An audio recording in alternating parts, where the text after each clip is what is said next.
You guys want to meet an internet legend? Let's do it. His name is Brewster Kahle.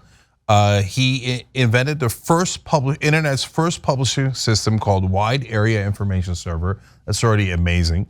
And then he also co-founded Alexa Internet, which, yes, he sold to Amazon. And he is the founder of the Internet Archive, which is now the largest library in the history of the world. Brewster, welcome. Thank you. Good to be here. All right. Great to have you here. So first, tell us what the Internet Archive is. The Internet Archive is trying to fill whatever gaps there are in the internet so that we can have universal access to all knowledge. Can we take all the published works of humankind, everything, all the books, music, video, web pages, software, and make it available to anybody curious enough to want to have access to it? That was the dream of the internet that I signed on to, and the Internet Archive is trying to help do its piece to make come true. So in the old days, they would have scribes or monks, right, reproduce the books by hand. Now the Internet Archive scans 4,000 books per day in 18 locations around the world. They've stored 625 billion web pages, 38 million books and texts, 18 million audio recordings, 7 million videos, 4 million images, you get it. So Brewster, first question that novices might have is, wait, why do you need to store the internet? I see it right there. I can go to these web pages. What do you mean store? Yeah. The idea, let's just take the World Wide Web, right? The World Wide Web, the average life of a web page before it's either changed or deleted is 100 days. That's it. So it's a bit of a cruel joke to call it a page. They just disappear. Twitter pages, people might go and just make disappear because they want to whitewash their past. Or we may just lose all of Twitter in the same way we lost all of MySpace or GeoCities or any of these other wonderful corporate ideas of going and owning and controlling culture. And they can just go away. So if we don't want our culture to go away, we need things like libraries. So if you take like Wikipedia, so Wikipedia, great service, wonderful, we all use it, and that there's the references, the footnotes, the references at the bottom. So it turns out a lot of those links were broken. So starting in 2016, we went into high gear because of the problems that we really saw in the whole ecosystem around the 2016 election. We went into high gear to fix all those broken links. So we fixed 15 million of them, and we prioritized the books and bought or acquired through donation the books, and we digitized lots and lots of them, and we have 1 million links, so you can click on a lot of them and click and go right to the right page, and you can see that page. And if you want more than that, then you have to borrow the book. But the idea is to try to make it so that you can go deeper than Wikipedia. It's probably the easiest way of kind of understanding the breadth of the Internet Archive, but it's enormous. So who is we that fix 15 million links? How's that done? Well, friendly robots, but it's written by people, and it's also communities. So if you take just the Wikipedia challenge, is each language Wikipedia, English is the largest, but there's 150 other Wikipedias. Each one of them are run by communities, and they get to say what happens and what works and doesn't work, and they guard their Wikipedia against, well, spammers, trolls, propagandists, paid PR people, the normal cast of characters that troll the internet. And so if you're going to try to write a robot that runs on these, then you have to go through the communities and go and say, okay, this is what it does, and they try it out, and you work with them, and okay, let's go and do some more, and let's go and fix some more broken links, and let's go and weave some books in. So when Ukraine was attacked, we raised money from people to go and buy the books that were referenced in the Ukrainian Wikipedia, so that you could go and, if you're Ukrainian that's in diaspora, which an awful lot are, or not wandering out to their libraries any real time soon, that you can go and click to go and see the books on the Ukrainian Wikipedia. So this is the sort of, trying to make the internet and the World Wide Web into a resource that we can learn from, as opposed to either just be entertained or baffled by or spammed. And so I know that you guys are a nonprofit and take donations, but you also take volunteers, and where can people go? Oh yeah. So go to archive.org, try it out, and hit the upload button. Just add something to the Internet Archive. About 10,000 things a day are uploaded. The number of changes on openlibrary.org, which is a site that's really about books. People edit the descriptions of books and try to make those kind of like a Goodreads but open. That kind of thing. So, and people are participating in lots of different ways. They participate in, if they have technical chops, towards crawling websites that are about to go down. You know, if you hear this sort of, oh yeah, this place is laying off 50% of its people, it's like, and so there's archive team that is a coordinated group of volunteers that help sort of parachute in and save things before they're gone forever. Because once the flip is switched, it's just gone. So we archive about 1 billion URLs every day. So we have a lot of materials, but there's things that we don't have as completely as we should. And we're concentrating on news sites from around the world because a lot of those are getting turned off. We just started archiving Russian, Ukrainian, Belarusian, and Iranian television, 24 hours a day, DVD quality, to add into the American and European television collections that we're doing. So yes, there's lots of ways people can help. So Brewster, now let's talk about the potential downside. So I am part of that downside, and so here's what I mean by that. But actually, before we get to that, in order to understand that story, what's the difference between the Internet Archive and the Wayback Machine? So the Wayback Machine is a project of the Internet Archive. So, and it's built around the World Wide Web collection that is collected through about 1,000 different libraries and archives that pay actually to go and collect web pages for themselves, but then those collections also get put into this global Wayback Machine. So if you go to archive.org, our most popular service is you can type in a URL, like, you know, your old alma mater, your old blog site, your old live notes, you know, any MySpace site, whatever it is, and we hopefully will have copies of that.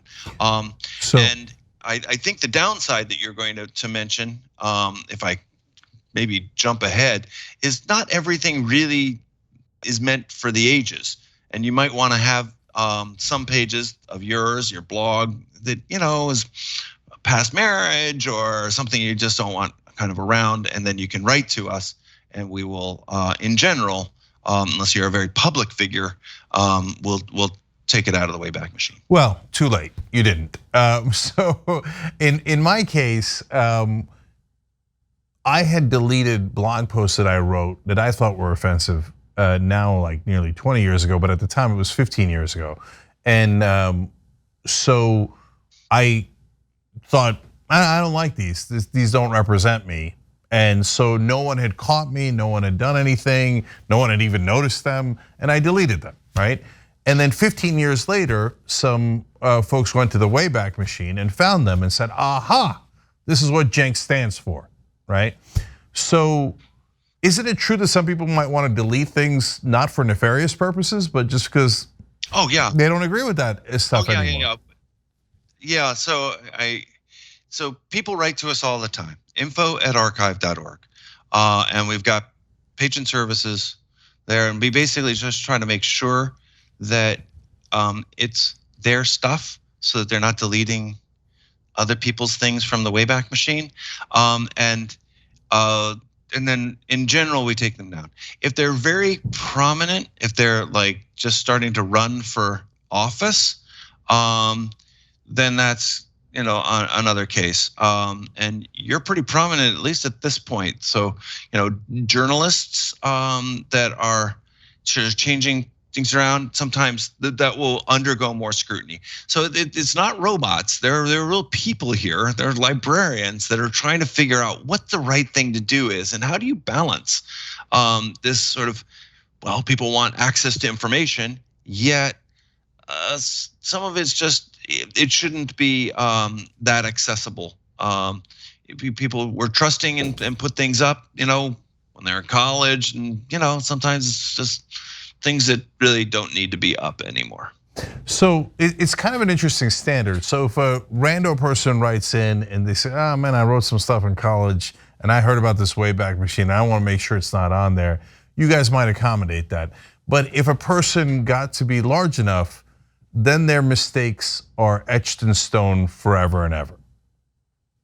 Yeah, well, forever and ever. So let's take Blake Masters. So Blake Masters, before he was running for Senate, asked to have his blog taken down, and we did, so that went off. But when he started running for Senate, we put back up the blog posts that were there since he was running and becoming a public figure. I don't remember what the date. I think might have been when he started to do the to run. And so those posts were made public in public going forward. So we're trying to balance it. There's, in the early days, there was the Scientologists really wanted to be taken off the internet back in 2002, and it was an interesting way to try to come up with what should the policies be. So we gathered the search engines at the time and the American Library Association and the American Archivists to go and come up with the policies, and we came up with the Oakland Archives policy, and we're pretty much still living more or less by that to this day. And some of the tweaks are for the very, very prominent people that are, government officials and the like. Yeah. So look, I'm in the school of nothing is binary, although ironically, the internet and computers are binary. It's not a binary system, but yeah. And so yes, this does have some downsides. It just, in my opinion, right? In a sense, it felt like somebody was picking through my very old trash.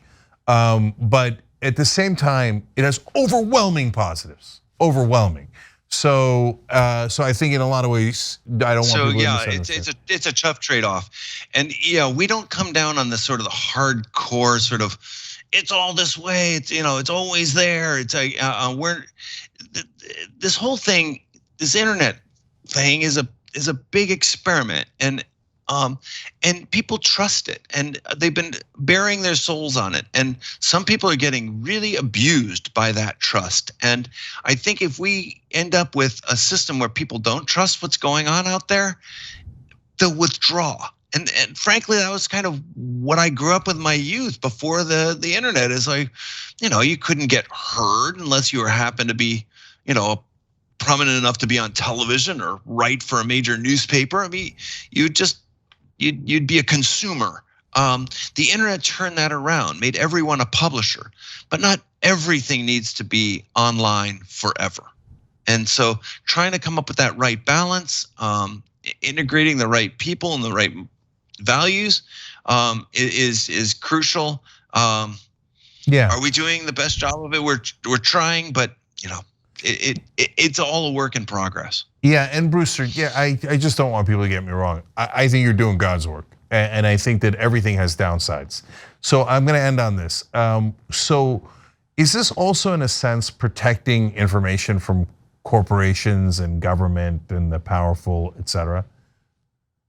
Oh yeah, I mean, what the reason why libraries are burned, which is what happens to libraries, is that they hold up information that the powerful don't want accessible anymore. And so whether that's governments or very, very large corporations, it used to be kings and church, that those are the things that would cause libraries to get get busted, get driven into the ground, burned down.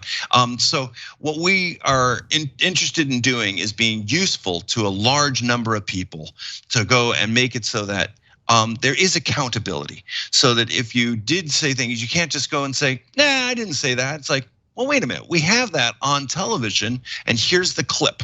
And you can search and find that by going to tv.archive.org and go and search what people said, and you can get clips, and you can go and integrate that in your blog or in your newspaper, and it's happening all the time.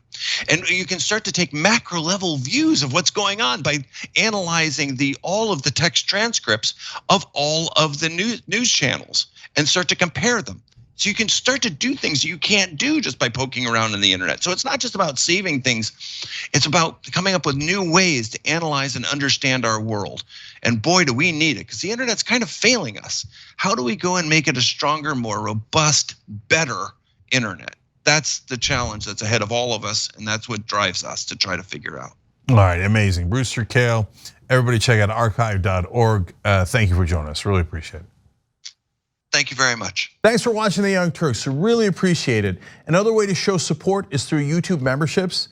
You'll get to interact with us more. There's live chat emojis, badges. You've got emojis of me, Anna, John, JR. So those are super fun. But you also get playback of our exclusive member-only shows and specials right after they air. So all of that, all you gotta do is click that join button right underneath the video. Thank you.